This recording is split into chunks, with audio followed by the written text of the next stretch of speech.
नमस्कार, मैं हूं आपके साथ रश्मि पानी और आप देख रहे हैं लाइव इंडिया टीवी। आइए नजर डालते हैं इस वक्त की खास खबर। केंद्र सरकार के कृषि कानून के खिलाफ पंजाब और हरियाणा से आए हजारों किसानों का पिछले कई दिनों से आंदोलन जारी है। दिल्ली की सीमा पर हजारों किसान पिछले कई दिनों से डटे हुए हैं। किसानों के समर्थन में पंजाब के पूर्व मुख्यमंत्री प्रकाश सिंह बादल ने अपना पद्म विभूषण सम्मान लौटाकर कृषि कानूनों के प्रति विरोध दर्ज किया है। उनके अलावा अकाली दल के नेता रहे सुखदेव सिंह ढींढसा ने भी अपना पद्म विभूषण सम्मान लौटाने की बात कही है। बता दें कि प्रकाश सिंह बादल को 2015 में पद्म विभूषण से सम्मानित किया गया था। बादल ने राष्ट्रपति कोविंद को पत्र लिखते हुए कृषि कानून का विरोध किया, किसानों पर एक्शन की निंदा की और इसी के साथ सम्मान वापस दिया। दूसरी ओर All India Ex Service Welfare Association के general secretary Col Ashok Chauhan भी अब किसानों के समर्थन में उतर आए हैं।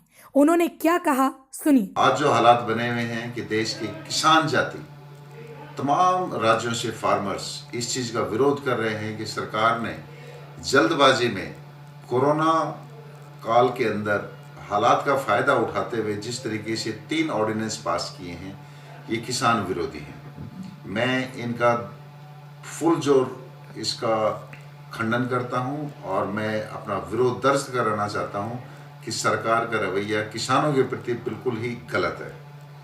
मुझे समझ में ये नहीं आता कि देश की 80% जो अर्थव्यवस्था है वो किसानों के दम पर चलती है और आज वही किसान जब अपनी बात रखने के लिए देश के प्रधानमंत्री से मिलना चाहते हैं, भारत सरकार से मिलना चाहते हैं, तो उनको राजधानी में बढ़ने की इजाज़त नहीं है।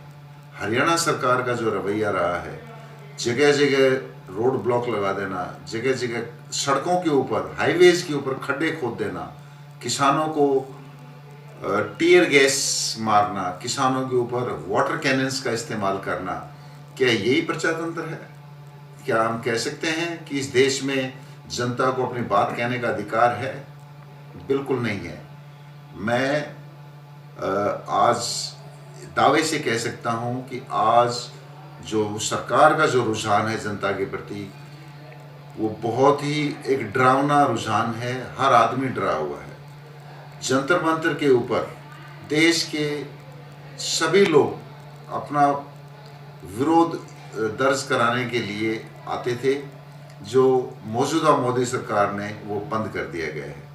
आज के किसान पूरा जोर लगा रहे हैं कि हम जंतर मंतर के ऊपर जाकर भारत सरकार को अपनी बात कहें, मगर भारत सरकार फिर उनके साथ चाल चल रही है। ये सरकार की जो नीति है किसानों के आंदोलन को दबाने की, बहुत गलत है। खबरों में ये भी आ रहा है कि जगह जगह सरकार ने अपने नुमाइंदे एजेंट्स भेजकर वहाँ पर दंगे फसाद भी करवा रही है ताकि किसानों की बदनामी हो। सरकार कल ये भी कह रही थी कि ये किसी विदेशी ताकत का हाथ है। क्या भारत का किसान किसी विदेशी ताकत से मिल सकता है? ये बिल्कुल सरासर गलत है और मैं इसका पूरा विरोध करता हूँ, इसका खंडन करता हूँ। जितने भी किसान आज दिल्ली में इकट्ठे हुए हैं, ये सब अपने किसान यूनियंस के माध्यम से आए हुए। मैं बताना चाहता हूँ, किसी राजनीतिक पार्टी का कोई हाथ नहीं है। ये सिर्फ सरकार का अपना एक तरीका है कि आंदोलन को ख़त्म किया जाए ताकि सरकार के ऊपर दबाव कम हो जाए।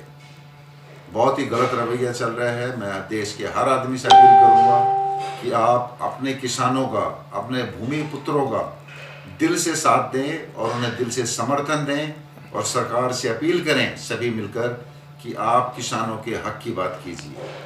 और इसी के साथ मैं त्रिशा चक्रवर्ती जो वेस्ट बंगाल से हैं और मौजूदा हालात में अभी झारखंड धनबाद में हैं, हमारी सपोर्ट कर रही हैं, उनका जो पूरा जो ग्रुप है उसको भी मैं थैंक यू करना चाहता हूं और मैं उम्मीद करता हूं कि भारत सरकार जल्दी ही हमारे किसानों की हित की बात करेगी। थैंक यू एंड जय हिंद।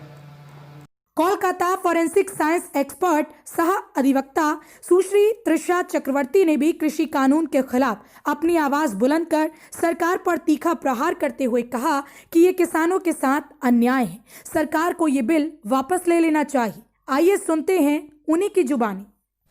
जय हिंद, सत्यमेव जयते। पहले तो धन्यवाद देना चाहूंगी चैनल का, जिन्होंने ये मौका दिया ये आवाज़ पहुंचने के लिए। पूरे हिंदुस्तान में भाइयों और बहनों, मैं आज जो आंदोलन चल रहा है किसानों का जो आंदोलन है वो समर्थन कर रहे हैं। सिर्फ मैं ही नहीं, वो तमाम भाइयों बहनों जो कि जुड़े हुए हैं मुझसे, और इस प्रक्रिया से जहाँ ये बिल पास होती है उसके बाद तमाम 500 से ज़्यादा ऊपर किसान अपना विरोध का दर्शन करने के लिए दिल्ली आना चाहते हैं। उनको किस तरीके से रोका गया बीच में चौराहा पर, उनको किस तरीके से हैरस किया गया, उनको किस तरीके से उनका आवाज़ दबाने की कोशिश की गई, इसका भी हम विरोध कर रहे हैं।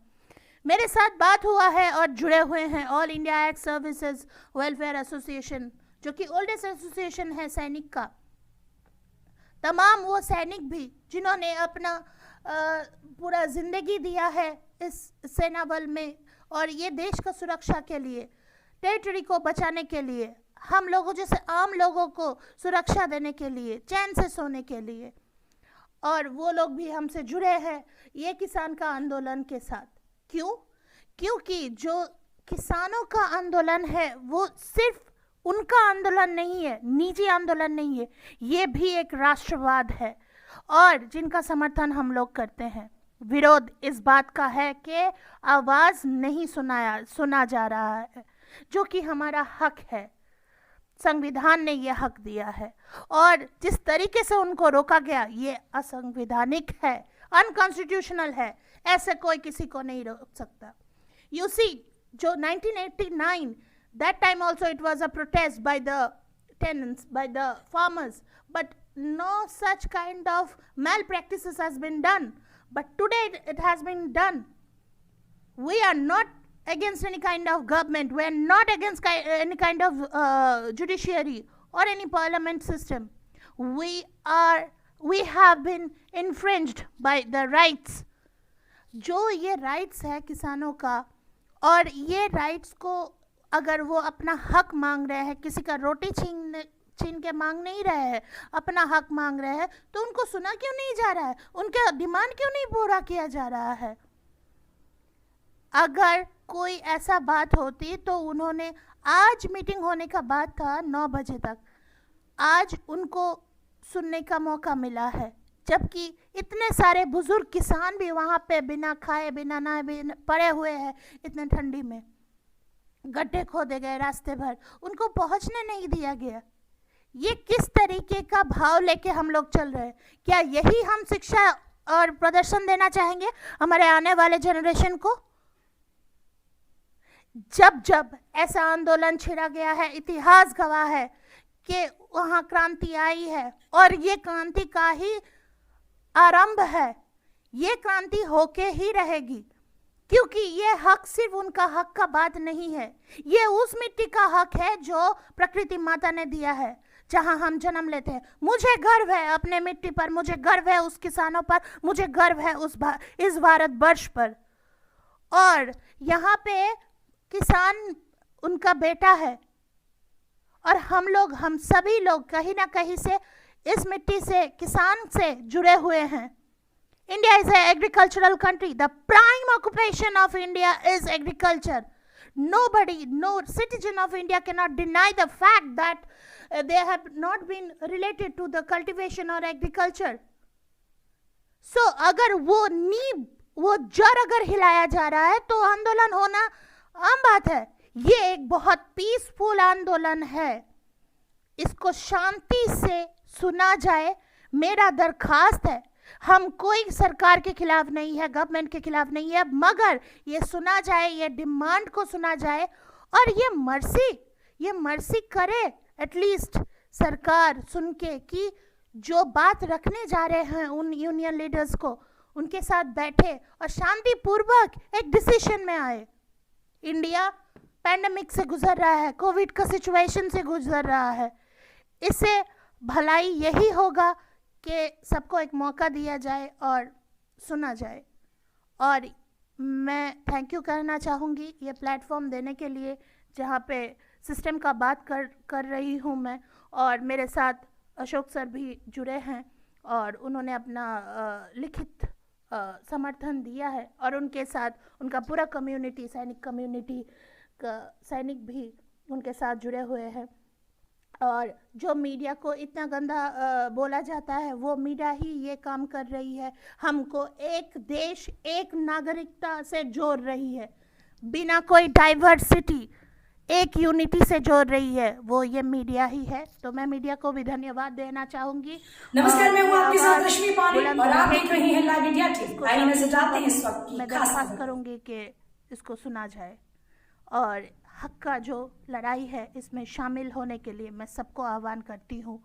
और देश का हित के लिए ये बहुत ज़रूरी है कि जब रोज़ी रोज़गार की बात हो तब सब अपना आवाज़ उठाए, अपना पक्ष रखे, क्योंकि जब हक मारा जाता है तो ये सिर्फ एक घर जलता है ऐसा नहीं, पूरा एजुकेशन, उस घर का बच्चा, उस घर का जो बुजुर्ग है, वो सभी लोग, पूरा एजुकेशन सिस्टम से लेके पूरा फाइनेंशियल सिस्टम से लेके होल इकोनॉमिक गेट डिसबैलेंस्ड।